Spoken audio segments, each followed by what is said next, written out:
performance, we have Maasai reading her original spoken word titled Raise My Hand.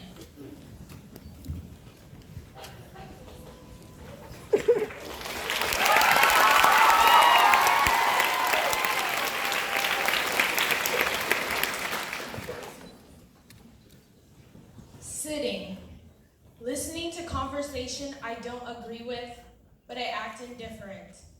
In the moment I find my tongue is heavy from my vision. Loneliness is my position. My heart silently screams inside, empathetic with the tears my ancestors cried. Holding down the guilt, it is difficult, knowing my ancestors fought. I should at least act like I assume the voice they sought. And when I reflect, their whispers radiate and I become in their brave. Power and strength flows like rivers and rises like waves. Though their voices are compressed on a page, their presence is evident in every breath I take. So I declare, allow no more silence. I recognize silence is the infinite chain designed to attain the bond to our shame.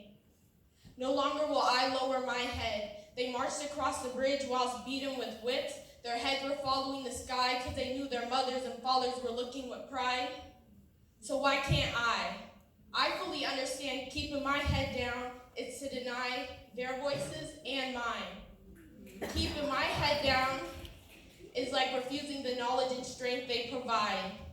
So under no circumstances will I be ashamed of any person or any name which to the martyrdom of freedom they gave. Their pain isn't ours to blame. So from now on, I owe it to my passion, for it is the blanket that warmed my ancestors in their graves. Following the stars that they placed leads me from the bondage that is tragically yet strategically placed today, commonly invisible, but nonetheless harmful. Freedom is located by the power of the heart of the mountains and the currents and the tides of our passion.